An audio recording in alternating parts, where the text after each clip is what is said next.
Hello বন্ধুরা, আপনারা সবাই ভালো আছেন। আজকে আমি একটা আমের চাটনি করবো, মিষ্টি চাটনি। এই এলাচ দিয়েছি, তেজপাতা দিয়েছি, আর একটু এই নুন দিয়েছি। এবার চিনি দেবো, দিয়ে জল দিয়ে আম সেদ্ধ হয়ে গেছে। একটা আম দিয়েছি, তাতে ভীষণ টক ছিল, 1 বাটি মতো চিনি লেগেছে।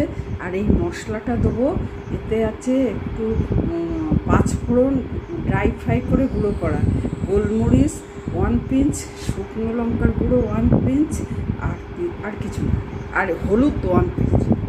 এবার করবো আম তেল। তেল গরম করতে দিয়েছি, তেল যখন ফুটে উঠবে এই আম দেবো। আম কালকে কেটে সারা প্রায় 5-6 ঘন্টা রোদে শুকিয়ে নিয়েছি। নুন দেওয়া ছিল না, শুধু হলুদ মাখিয়ে। আর এতটা আম দেবো না, এর হাফ আম দেবো। আর মশলা আম তেলে কিছুই পড়বে না। এই শুকনো লঙ্কা দিয়েছি 1/2 চামচের মতো। এই গোটা শুকনো লঙ্কা। আম তেল করা সব থেকে সোজা, এই দুটো তেলে। তারপরে অনেকে আরও তেল দেয়, আমি একটু কম তেল দিচ্ছি কেন। আর এই আমটা মিঠাই নেড়ে চেড়ে এই মশলাগুলো 5 ফোড়ন, শুকনো লঙ্কা ফাটিয়ে, আর 1 পিঞ্চ এই শুকনো লঙ্কার গুঁড়ো এই দিলাম। হলুদ মাখানো ছিল বলে আর দিলাম না।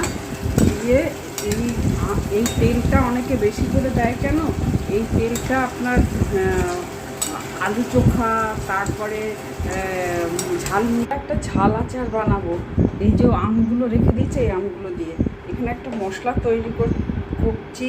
জিরে, ধনে, কালো জিরে, শুকনো লঙ্কা, মৌরি, মেথি আছে, 5 ফোড়ন আছে, এসব দিয়ে নুন আছে 1 চামচ। এসব দিয়ে একটু হলুদ দেবো। আর না, এটা হয়ে গেলে নাবিয়ে তারপরে এসে হলুদ দেবো, শুকনো লঙ্কার গুঁড়ো দেবো, কাশ্মীরি লঙ্কার গুঁড়ো দেবো, পাপরিকা পাউডার দেবো।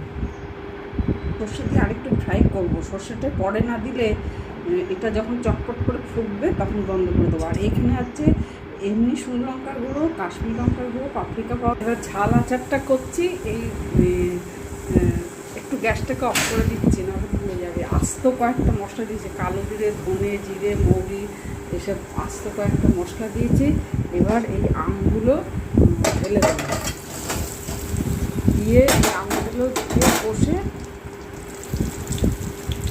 তারপরে এই মশলাটা দেখালাম যে গুঁড়ো করে রেখেছি, খুব মিহি গুঁড়ো করা যাবে না। গ্যাসটাকে অফ করে দিয়েছি। এই নুন আর এই মশলাগুলো সব গুঁড়ো করে দিলাম।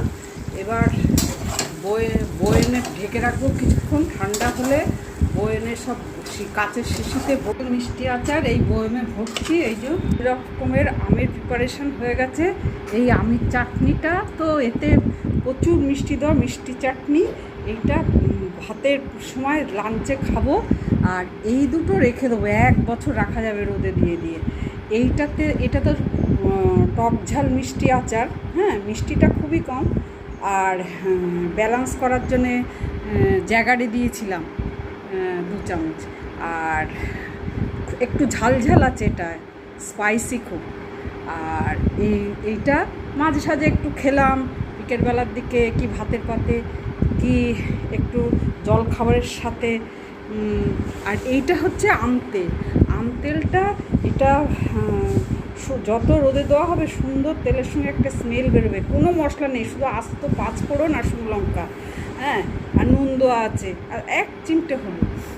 এইটার সাথে আপনারা, এটা তো বিভিন্ন তড়কা হিসাবে মাছের ঝোল নামানোর সময় 1 চামচ মিলিয়ে দিলে দারুণ স্মেল বেরোয়। এটাকে যদি বেশি করতে চান আপনারা আরও কড়াইতে অনেকটা তেল গরম করে আবার মানে ফোটাতে হবে তেলটাকে। তারপরে গ্যাস অফ করে ওই 5 ফোড়ন একটু মিলিয়ে দিলেই গন্ধটা আসবে, এর সঙ্গে মিশিয়ে দিলেই তবে আম থাকা যায়, রোদে দিতে দিতে সেই স্মেলটা এসে যাবে।